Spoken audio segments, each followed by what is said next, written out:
Hey, salut tout le monde, on se retrouve aujourd'hui pour une nouvelle vidéo. Aujourd'hui, on va parler de la crise à Manchester United parce que c'est un sujet d'actualité, c'est un sujet qui fâche. Les supporters de United sont pas contents. J'espère que vous allez apprécier cette vidéo. Si c'est le cas, n'hésitez pas à liker et à vous abonner. Et on va tout de suite commencer par un petit peu de contexte. Et oui, parce que il faut bien du contexte dans la vie. Pourquoi aujourd'hui ça va mal à Manchester?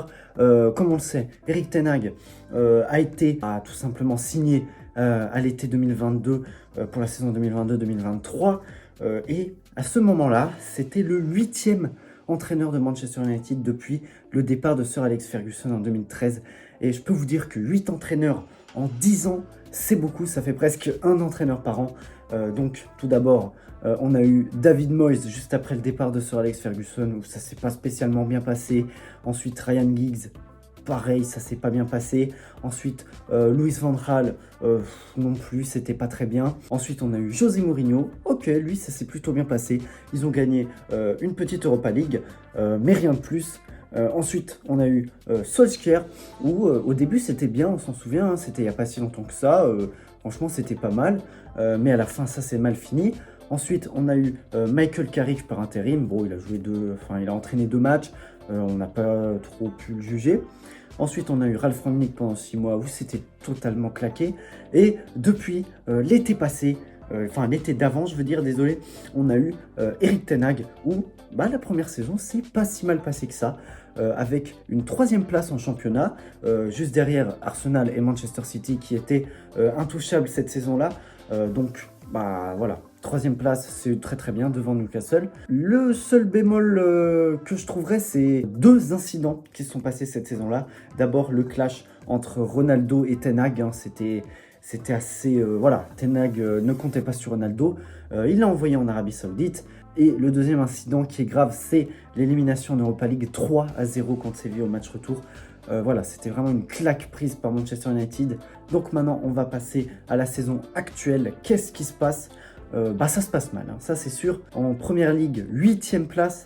Voilà, ils sont assez loin du top 4. Ils sont à 9 points d'Arsenal et Manchester City. Ce sera très très compliqué d'aller chercher la Ligue des Champions cette année. Et aussi, on a eu une dernière place dans leur groupe de Champions League derrière Galatasaray, Copenhague et le Bayern Munich, avec l'une des pires performances de l'histoire des clubs anglais en Ligue des Champions. Donc voilà, ça annonce la couleur. Ça se passe très très très mal cette saison. Voilà, et pour cause, le jeu n'y est pas, hein, c'est très très mauvais, c'est très très stérile comme jeu. Voilà, les joueurs ne sont pas à leur niveau. Et Erik ten Hag a complètement perdu son vestiaire, hein, cette saison. Et pourquoi l'équipe est catastrophique maintenant? C'est les causes. Donc, très simplement, on a une attaque qui est très très pauvre. Ils ont marqué que 22 buts en 20 matchs de Première Ligue, ce qui fait un ratio d'un tout petit peu plus d'un but par match, ce qui est vraiment très peu pour un club comme Manchester United. On a des joueurs qui sont en méforme totale comme Rashford ou Bruno Fernandes. Voilà, vous voyez les stats là, c'est vraiment pas terrible. On a une défense qui est pas dégueulasse, mais ces derniers temps ça va pas parce qu'on a Varane et Evans. Voilà, la défense est poreuse, elle est finito presque, hein, je dirais. Varane, il est plus autant bon qu'avant, et Evans, il est vieux, lui, il est très très vieux. Et si on parle de Manchester United, on est obligé de parler de mercato compliqué. Voilà, toutes les recrues presque sont ratées pour l'instant. On pense à Anthony, recruté 100 millions, qui n'a plus marqué depuis le mois d'avril en Première Ligue. On a Mason Mount qui est blessé et qui est pas bon quand il joue.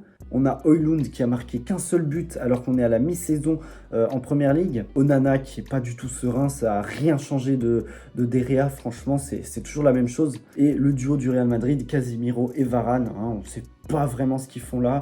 Ils jouent pas, ouais, on sait pas trop ce qu'ils font. Mais ce qui est sûr, c'est qu'ils sont pas très très bons. Et donc, on va remédier à ça avec le mercato, mon mercato idéal pour l'été prochain. Qu'est-ce que je fais? Alors, j'ai pris 3 recrues, parce que voilà, un par ligne, pour pas non plus être trop exagéré, pour pas faire comme Manchester à recruter 50 000 joueurs qui sont tous mauvais. Donc voilà, première recrue, un défenseur, j'ai été chercher Jean-Claire Todibo à l'OGC Nice. Pourquoi? Parce que franchement, il est excellent avec Nice. Il était Voilà, à l'époque, il était au Barça. C'était un défenseur prometteur. Mais voilà, il n'a jamais vraiment confirmé. Et cette saison à Nice, il est vraiment incroyable. On va le chercher pour 40 millions d'euros pour renforcer cette défense. Il a une très très bonne relance. Donc ça, ce serait très bien pour le système d'Erik ten Hag qui souhaite relancer depuis l'arrière. Une très bonne lecture du jeu dans les interceptions. Tout ça, donc voilà, ça va apporter de la solidité défensive et aussi les tacles qui fait, ils sont très très propres. C'est un défenseur complet, solide, rapide. C'est ce qui manque à Manchester parce que Maguire, Varane, tout ça, ça va pas. Donc la recrue numéro 2, c'est Adrien Rabiot que je vais chercher libre l'été prochain. Voilà, c'est une opportunité, c'est un super joueur très complet. Voilà, très physique, mais en même temps technique, voilà, une endurance et tout. Il pourra tenir jusqu'à la fin du match. Au milieu, ça manque de solidité, et donc je vais chercher Rabiot pour aller l'associer à McTominay. Vous verrez après dans la composition. Donc voilà, Rabiot, très solide, Todibo, très solide. Un duo de Français qui arrive à Manchester United pour relever le club. Et la troisième recrue, c'est un Anglais, c'est Jarrod Bowen, que je vais chercher pour 50 millions d'euros. Voilà, il fait un super début de saison avec West Ham, 11 buts en première ligue. Voilà, pourquoi je vais le chercher? Comme je vous l'ai dit, très bon début de saison, bonne finition. Voilà, c'est vraiment un joueur qui n'a pas besoin de beaucoup d'occasions pour marquer. Il est polyvalent, il peut jouer partout en attaque, à droite, en buteur ou à gauche. Et surtout, il va presser. C'est un point important, comme on a dit avec Ronaldo qui n'allait pas presser. Ten Hag veut des joueurs qui pressent, et donc Bowen, ce serait typiquement le genre de joueur à aller chercher. J'ai hésité avec Daniel Malone, mais c'est moins un profil qui va presser, donc je me suis dit Jarrod Bowen, c'est mieux. Et donc voilà ce que ça donne au niveau de la composition. J'ai mis un 4-2-3-1, mais ça peut être un 4-3-3 avec un numéro 10. Et pour Jarrod Bowen, il n'est pas obligé d'être buteur, hein. On peut le mettre à droite et mettre Højlund en pointe ou à gauche et mettre Rashford en pointe. Enfin bref, il y a beaucoup de solutions. Donc voilà, Onana au goal, en défense Wan-Bissaka, Todibo, Martinez et Shaw. C'est solide, c'est très bien. Au milieu, je mets Rabiot et McTominay. Voilà, comme je l'ai dit, ça va être solide. T'as Rabiot qui est plus le box-to-box et McTominay qui est celui qui va récupérer des ballons, mais qui peut aussi être un peu box-to-box. Et Bruno, s'il retrouve son niveau, c'est vraiment un joueur exceptionnel. Sur les côtés, Rashford, Garnacho, voilà, c'est deux joueurs très déséquilibrateurs qui sont capables de marquer. Et Bowen en pointe parce que voilà, c'est un très bon attaquant. Je mets Højlund sur le banc qui peut rentrer et pourquoi pas performer. Et voilà, c'est la fin de cette vidéo sur Manchester United. J'espère que ce nouveau concept vous a plu. Moi, je le trouve très très bien. Il y a des épisodes qui vont sortir prochainement. Je ne vous spoil pas les équipes, mais vous pouvez imaginer quelles équipes sont en galère en ce moment. Donc voilà, on se retrouve demain pour une nouvelle vidéo. Salut!